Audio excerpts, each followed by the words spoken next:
नमस्कार बंधु माने जय जगन्नाथ। आज गोटे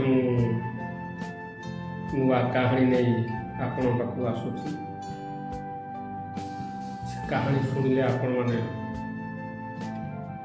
आश्चर्य हो केमिति गोटे स्त्री ता स्वामी की मारी पोती दे ता उपरे खाऊची। हेले कहानी आगू बढ़ा पूर्व मुझे एति अनुरोध करुँ आपण मैंने जब मो चैनल को सब्सक्राइब करना दयाकोरी सब्सक्राइब करनी बेल आइकन दबातु आ लाइक एथर चलतु बंधु मैंने आम आगू बढ़ा। बंधु ए कहानी कोरापुट जिलार संसारटी तांकर खूब भलरे चली थाए। झिंगा माझी आउ सलू दुई जन स्वामी स्त्री भलरे काम धंदा करी चलु थांती। तांकर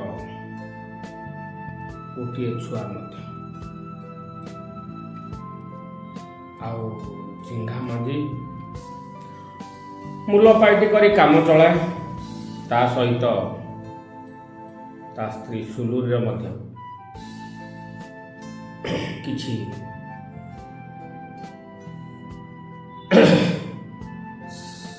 काम रे दायित्व थाए।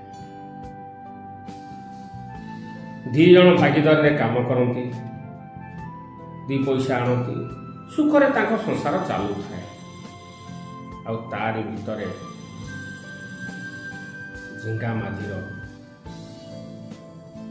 मद पीवा अभ्यास हो जाए। किंतु ता पूर्व गोटे कथा कही रखुची बंधु माने, सुलूरी होउची झिंगा माझीर तृतीय पत्नी। ता पूर्व दुई जन छाड़ी चाली गले।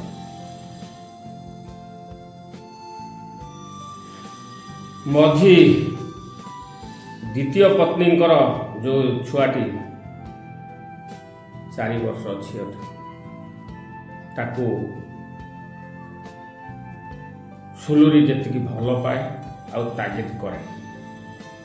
आउ ए कथाटी झुंगा माझी की भल लगे।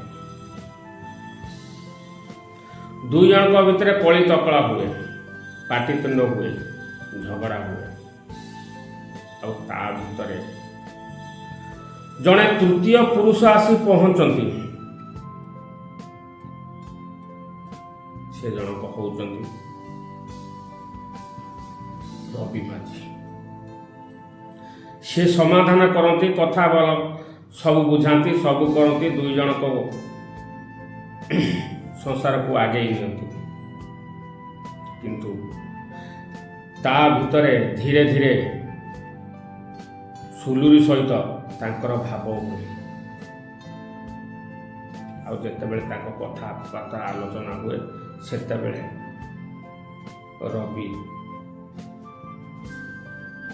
सुलूरी सपटरे कहे आउ झुंगा माझीर को दोष भी कर दिए। ए कथा झुंगा माझी देहरे जाएनि, सेतिपाई दी जनक भितरे झगड़ा हुए। ए रवि लगे एते झगड़ा बढ़ी जाए जे झुंगा माझी कहे मु रवि की मारिदेवी जदि से मो घर को आसे। आम दुई जन कथार मुंड पुराए। आ ये कथाटी की सुलूर की जमा भल लगे। दुई जन कथबार्ता हेले रवि आ सुलूर कौन करिबा। आम बाटरे ये कंटा है बसुची। एमती तो मद पी मत बहुत माड़ मारुची, रास्तार उल्लग्न करुच्ची, मोर इज्जत महत जाऊँगी। ता मुह चाहिए चाहूनी आकू सपोर्ट करती रवि। दिनकर घटना से मद पीकी बहुत आसी थाए। ଦି ଜଣଙ୍କ ଭିତରେ ପାଟିତୁଣ୍ଡ ହୁଏ। ତାପରେ ଝଗଡ଼ା ମଧ୍ୟ ହୁଏ। ଏ ଝଗଡ଼ା ଭିତରେ ଝୁଙ୍ଗା ମାଝିକି ଦୁଇ ଜଣ ବହୁତ ମାରନ୍ତି। ଆଉ ମାଡ଼ ଖାଇଲା ଭିତରେ ତାର ମୁଣ୍ଡ ଫାଟିଯାଏ। ଆଉ ତାକୁ ମେଡ଼ିକାଲ ନିଅନ୍ତି।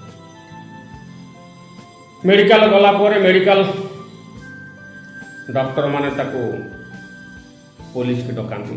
କାହିଁକି ନା ଇଏ ମରଣ ଯନ୍ତ୍ରଣା ଠାରୁ କମ୍ ନୁହେଁ। ସେ ଯେତିକି ମାଡ଼ ଖାଇଛି ଆଉ ତା ଦେହରୁ ଯେତିକି ବ୍ଲଡ଼ ଯାଇଛି। ଏ ଦୁଇ ଜଣ ଥାନାକୁ ଯାଆନ୍ତି। ଥାନାରେ କଥାବାର୍ତ୍ତା ହୁଏ। ରବିକି ଥାନାବାଲା ବହୁତ ତାଗିଦ କରନ୍ତି ଆଉ କୁହନ୍ତି ତୁମେ ତାଙ୍କ ମଝିରେ କାହିଁକି ବସୁଛ, ତାଙ୍କ ଘରଟି କାହିଁକି ଭାଙ୍ଗୁଛ, ଏ କଥାରେ ତାଗିଦ କରନ୍ତି। ଆଉ ତାକୁ କୁହନ୍ତି ଆଜିଠୁ ତୁମକୁ ୱାର୍ଣ୍ଣିଂ ଦିଆହେଲା, ତୁମେ ତାଙ୍କ ଘରକୁ ଯିବ ନାହିଁ। ଆଉ ଯଦି ଯିବ ୟା ପରବର୍ତ୍ତୀ ମୁହୂର୍ତ୍ତରେ ତୁମକୁ ଜେଲ ପଠାଇ ଦିଆଯିବ, ତୁମକୁ ବାନ୍ଧି ନିଆଯିବ ଥାନାକୁ। ଆଉ ରବି ଡରିକି ଆସେ। ଆଉ ରବି ଡରିକି ନ ଆସିଲା ପରେ ସୁଲୁରର ପିତ ଉପର ମୁହାଁଇଯାଏ। ସୁଲୁରକି ସବୁ ଚତୁର୍ଦିଗ ଅନ୍ଧକାର ଦେଖାଯାଏ। କାହିଁକି ନା ରବି ପ୍ରେମରେ ସେ ସେତେବେଳକୁ ପୁରା ପାଗଳ ହେଇଯାଇଥାଏ। କ'ଣ କହିବା ବନ୍ଧୁ, ନିଜେ ସୁଲୁରୀ ଭାବେ କେମିତି ରାସ୍ତାରୁ ହଟେଇବ ଝୁଙ୍ଗାକୁ। ଏଇ କଥା ଚିନ୍ତା କଲା ପରେ ପରେ ହଠାତ୍ ଗୋଟେ ଦିନ ତାଙ୍କର ଝଗଡ଼ା ହେଉଛି। ଆଉ ସେ ଝଗଡ଼ା ଭିତରେ ଝୁଙ୍କା ପ୍ରବଳ ମଦ ପିଇଥାଏ। ତାକୁ ଦୁଇ ଧକ୍କା ପକାଇଲା ସୁଲୁରୀ, ସେ ପଡ଼ିଗଲା। ଆଉ ଯେତେବେଳେ ପଡ଼ିଗଲା ସେତେବେଳେ ତା ତଣ୍ଟିରେ ଶାବଳ ପକାଇ ଛିଡ଼ା ହେଇଗଲା। ସେତେବେଳକୁ ରାତ୍ରି ପ୍ରାୟ 12ଟା ହେଇଥାଏ। ସେ ମରିଗଲା। କ'ଣ କରିବ, ତା ମୁଣ୍ଡକୁ କିଛି ବୁଦ୍ଧି ଦେଖାଗଲାନି। ବୁଦ୍ଧି ଗୋଟେ ବହୁତ ସମୟ ପରେ ତା ମୁଣ୍ଡକୁ ଆସିଲା। ଆଉ ସେ କ'ଣ କଲା, ସେ ଘରକୁ ଖୋଳିଲା ପରେ ତାରି ଭିତରେ ତାକୁ ପକାଇ ପୋତି ଦେଇ ତାକୁ ପ୍ଲାଷ୍ଟର କରିଦେଲା। ୟା ପରେ ଶାନ୍ତିରେ ସେ ଭାବିଲା ମୁଁ ବଞ୍ଚିଯିବି। କିନ୍ତୁ ଦୈବର ବିଚାର, ଧୀରେ ଧୀରେ ସେ ଶବ ଫୁଲିବାକୁ ଲାଗିଲା। ଆଉ ଫୁଲିଲା ପରେ ଆଖପାଖ ଚାରିଆଡ଼େ ଦୁର୍ଗନ୍ଧ ହେଲା। ଲୋକମାନଙ୍କ ନାକ ଫାଟିଗଲା। ଲୋକମାନେ କହିଲେ ଏଇ ଘରୁ କ'ଣ ଗୋଟେ ଦୁର୍ଗନ୍ଧ ଆସୁଛି। କିନ୍ତୁ ଦେଖ କିଭଳି ସ୍ତ୍ରୀ ସେଇ ଘରେ ତାକୁ ପୋତିଛି, ସେଇ ଘରେ ତାକୁ ମାରିଛି, ଆଉ ସେଇଠି ସେ ଖାଇବା ପିଇବା କରୁଛି, ଆଉ ସେଇଠି ସେ ହସୁଛି, ସେଇଠି ସେ ବସୁଛି, ସେଇଠି ସେ ଶୋଉଛି। ଭଗବାନ କିନ୍ତୁ ଏଗୁଡ଼ାକ ସହିପାରିଲେ। ସାହି ପଡ଼ିଶା ସମସ୍ତେ କମ୍ପ୍ଲେନ୍ କଲେ, ଡାକିଲେ କୋଉଠୁ ଏ ଦୁର୍ଗନ୍ଧ ଆସୁଛି, ଆଉ ଝୁଙ୍ଗା ମାଝି କାହିଁକି ଦୀର୍ଘ 2-3 ଦିନ ହେଲା ଦେଖାଯାଉନି। ସନ୍ଦେହରେ ସାହିବାସୀ ସମସ୍ତେ ପୋଲିସ ପାଖକୁ ଗଲେ ଓ ପୋଲିସରେ କମ୍ପ୍ଲେନ୍ ଦେଲେ। ପୋଲିସ ଆସି ଦେଖିଲା, ଛିନ୍ନ ବିନାକରେ ଦେଖିଲା ପ୍ରବଳ ଦୁର୍ଗନ୍ଧ ସେଇ ଝୁଙ୍ଗା ମାଝି ଘରୁ ବାହାରୁଛି। ଆଉ ସୁଲୁରୀକି ଧରିଲା, ଥାନାକୁ ନେଇଗଲା। ଆଉ ଥାନାରେ ଯେତେବେଳେ ପଚାରିଲା, ସୁଲୁରୀ ସମସ୍ତ କଥା ମାନିଗଲା। ଆଉ ତାପରେ ନା ରବିର ହେଲା, ନା ସ୍ୱାମୀର ହେଲା, ନା ସଂସାରରେ ରହିପାରିଲା। ଶେଷରେ ଜେଲ ଗଲା। ବନ୍ଧୁମାନେ, ଯଦି ସ୍ୱାମୀ ସ୍ତ୍ରୀ ଭିତରେ କିଛି ଘଟଣା ଘଟିଛି, କେହି ଏଭଳି ପଦକ୍ଷେପ ନିଅନ୍ତୁନି। ମୁଁ ଆପଣମାନଙ୍କୁ ଏତିକି ଅନୁରୋଧ କରୁଛି। ଆଉ ଏ କଳି, ସ୍ୱାମୀ ସ୍ତ୍ରୀ କଳି କେତେବେଳେ ଲମ୍ବା ହୁଏନି। ଆଉ ଯଦି ଆ ଭିତରେ ତୃତୀୟ ଲୋକ କିଏ ପଶେ, ତାହେଲେ ଘଟଣାଟା ଦୁର୍ଘଟଣାରେ ପରିଣତ ହେଇଗଲା। ଆଉ ସେମ୍ ଘଟଣା ଏଇ ଦୁଇ ଜଣଙ୍କ ଭିତରେ ହେଇଛି। ବନ୍ଧୁମାନେ ନମସ୍କାର, ଜୟ ଜଗନ୍ନାଥ। ମୁଁ ଏତିକି ଅନୁରୋଧ କରୁଛି, ଆପଣମାନେ ନିଜ ନିଜ ଭିତରେ ସମାଧାନ କରନ୍ତୁ। ଏତେ ବଡ଼ ପଦକ୍ଷେପ ନିଅନ୍ତୁନି କି ଆପଣଙ୍କ ପାଖରେ ଯେଉଁ ଆଶା କରି ଛୋଟ ଛୁଆଟି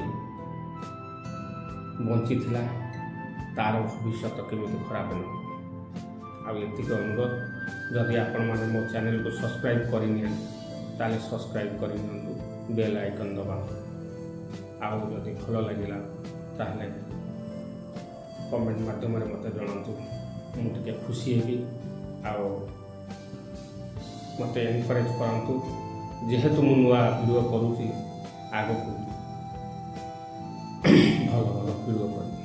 ନମସ୍କାର, ଜୟ ଜଗନ୍ନାଥ।